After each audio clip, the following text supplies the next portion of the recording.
You've called President Trump an idiot for his push to take control of Greenland, and you've said that Congress can't take any chances of allowing that to happen. You've met with the foreign ministers of both Denmark and Greenland this past week. How are they reacting to President Trump's threats? Look, they're shocked, and they're trying to find reason within what's happening here. And I tried to explain to them there is no reasoning.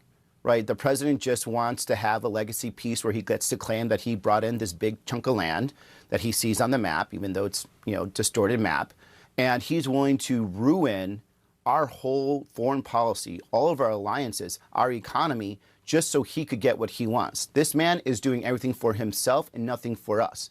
Even the idea of buying it, we're going to spend billions and billions of dollars, potentially $500 billion, which is never going to happen. But right now we can't even afford health insurance for U.S. citizens, and we're talking about buying land. And let me just say one more time, Denmark, the Kingdom of Denmark and Greenland has said, we will give you everything you want, short of giving you possession of our land. You want more bases, you get more bases. You want to put more people, you get it. The idea that we're going to waste money for everything we want is the dumbest decision we can make. The only person who can make a decision this dumb is someone that would actually let a casino go under. And guess who's president right now? This threat that he put out yesterday, just to remind viewers, it may not have been checking Truth Social yesterday, but a very serious threat, 10% tariffs on these European countries starting February 1st, and then an additional 25% in June 1st. Elena, you cover the White House. Where's this heading? That's the question so many people have. He is not backing down despite we're seeing so much pushback in Congress, around the world, in America's closest allies. Where's he going with this? Look, I'll say a lot of this is coming, obviously this was ratcheted up rhetoric in the days after the Venezuela operation. Yeah. The president is feeling very, very emboldened after the success of the capture of Nicolas Maduro and what they were able to do there.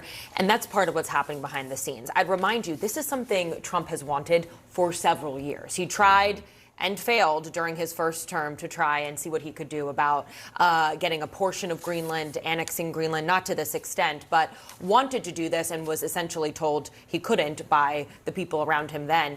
Now, he is very much emboldened to trying to see what he can do here. And I will say, despite a lot of uneasiness, I'd argue, behind the scenes, even at the White House from some of his top advisors about this idea of potentially using the military to go in and try to gain control of what is a Danish territory and undermining NATO to do so.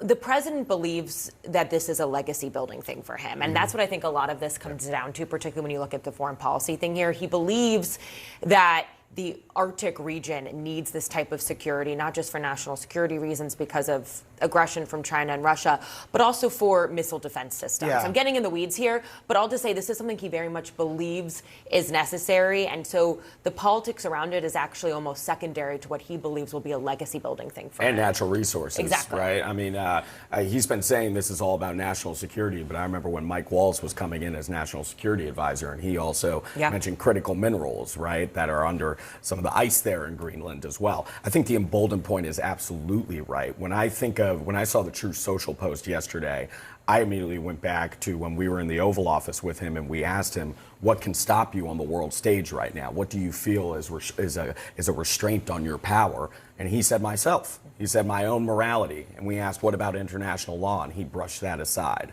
essentially. I don't need international law, right? Said he would abide by it, but it depends on how you define it. That's pretty relevant when you look at these threats on Greenland, particularly after military operation in Venezuela. Absolutely emboldened right now. Absolutely. And he's going to Davos this week. You're going to Davos this week as well. So we'll see how he addresses it, if he does address it there, and he meets with Europeans as well. But you mentioned the pushback that is happening and how Trump doesn't seem to care about that. The American public, this is what they said according to the CNN poll that came out just a couple of days ago. It said about, should the United States take control of Greenland? Not very popular there, as you can see. Only among independents, look at that, 82% of independent voters oppose. Just 52% of Republicans are in favor of it, which is not a good number for Trump, who's usually in the 80s and 90s when it comes to GOP support, but significant opposition across the board there. And then on Capitol Hill, there was actually a delegation in Denmark while Trump was making this tariff threat. Tom Tillis, a Republican senator, said the fact that only a small handful of advisors are actively pushing for a course of action to seize territory of an ally is, quote, beyond stupid. And then Lisa Murkowski, another Republican, called this unnecessary, punitive, and a profound mistake. So, look, these are the people who support NATO. They support Greenland. They wanted to show support for Denmark. So perhaps not surprising they're saying this, but Trump doesn't seem to care about this. I mean, these Republican senators and lots of people have wanted to pretend that this is not a real thing for a very long time, dating back to 2019 when Trump first began floating this. I think this tariff threat is the latest sign that they need to take this seriously. And those senators that believe in the importance of NATO probably need to reckon with the idea that even the things Trump is doing shy of a military invasion of Greenland could really damage that alliance over the long term. New today, European leaders holding an emergency meeting within the past few hours to condemn President Trump's tariff threats and push to take control of Greenland. In a statement, the 8 NATO allies said Trump's threats to impose sweeping tariffs on them, quote, undermine transatlantic relations and risk a dangerous downward spiral. Back home, Trump's threats to invade Greenland are sparking outrage today from members of both parties. The president is lying to the American people when he says this is about security. This is not about security, John. This is about a land grab. Donald Trump wants to get his hands on the minerals and other resources of Greenland. For him to militarily invade would turn Article 5 of NATO on its very head and, in essence, put us at war with NATO itself. It would end up abolishing NATO as we know it, an organization that has lasted for over 4 to 5 decades and protected us from world wars. And joining me now from Davos, Switzerland, is our friend, Pennsylvania Congresswoman Madeleine Dean. She's a member of the Appropriations and Foreign Affairs Committees. Welcome. I see you've had safe travels into Denmark. You were there over this weekend. Now they're in Switzerland ahead of the World Economic Forum. But President Trump has not ruled out the use of force against Greenland. Denmark's foreign minister also said a U.S. attack would be the end of NATO. What is the worst case scenario here? And has the president's threatening rhetoric already damaged U.S. credibility inside NATO in a way that may be irreversible, at least until he leaves office?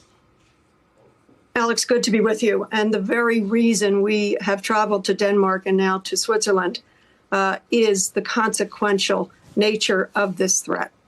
I don't want to go to worst case scenario. Our purpose here, and know that it was a 10 members of Congress, Senate and House, Republicans and Democrats. Importantly, Republicans were with us to speak up, to say, we are your ally in Copenhagen. We met with the foreign minister. We met with the prime ministers of both Greenland and of Denmark. And we met with business leaders. We met with members of parliament, Greenland and Denmark. And I have to tell you, the overwhelming sentiment in Denmark and in Greenland is, what is going on? What has happened? We are one of your greatest allies and friends. We fought alongside you. We fought alongside you following 9/11, the triggering of Article 5. They came, they fought in some of the hardest places. And in fact, we laid a wreath at the memorial for 50 Danish folks, soldiers who lost their lives fighting alongside us. So when they ask you, what is happening? How do you answer that question? How do you give any reassurances? Could you give reassurances to them like it's going to be okay? Just us being there was very reassuring because, of course, they're watching all the social media and, of course, the posts of the president. They do not understand the threats. They don't understand the wish to possess a territory that is sovereign, that is not his own. And so what we have said is, in a bipartisan way, with the voices of 2 senators, Senator Tillis and Senator Murkowski, we said we will go back to the United States and work with our colleagues in Congress, because after all, any kind of threat like this, either a purchase or military action against a NATO ally, you better come to Congress first. And a purchase is so strange and so Trump-like, because do you know what they have said? They said, you at one time had as many as 20 bases on Greenland. Donald Trump is in serious trouble, and he's unintentionally pushing a wide range of countries into opposing him. This kind of global alignment didn't really exist during his first term. Back then, despite tension and mistrust, the overall balance among NATO, the EU, Russia, China, Canada, and other major powers mostly held. There was frustration with the US, even embarrassment at times, but the system itself didn't fracture. That famous G7 photo of Trump, isolated from other world leaders, captured the conflict, but it didn't fully break long-standing alliances. This time is different. Traditional relationships, especially within NATO, are genuinely damaged. World leaders are openly acknowledging it. Even leaders who are nominally aligned with Trump are being pushed into closer cooperation with China. While Trump has backed Carney's China deal, and Carney deserves far less credit than some give him, given how closely he aligns with Trump, the broader trend is clear. Many countries are distancing themselves from the U.S. Under Trump, America is no longer seen as a dependable partner for defense, trade, or diplomacy. As a result, countries are taking extraordinary steps, like positioning troops and military equipment in Denmark to guard against the unthinkable, including potential conflict involving the United States itself. There is now a real possibility of NATO members clashing with one another over Greenland. At the same time, Trump has made China a more appealing partner than it once was for many nations. His actions have even pushed rivals like China, Japan, and South Korea, countries that traditionally distrust each other, into closer cooperation. In Trump's world, the pressure he creates is forcing countries to band together in opposition.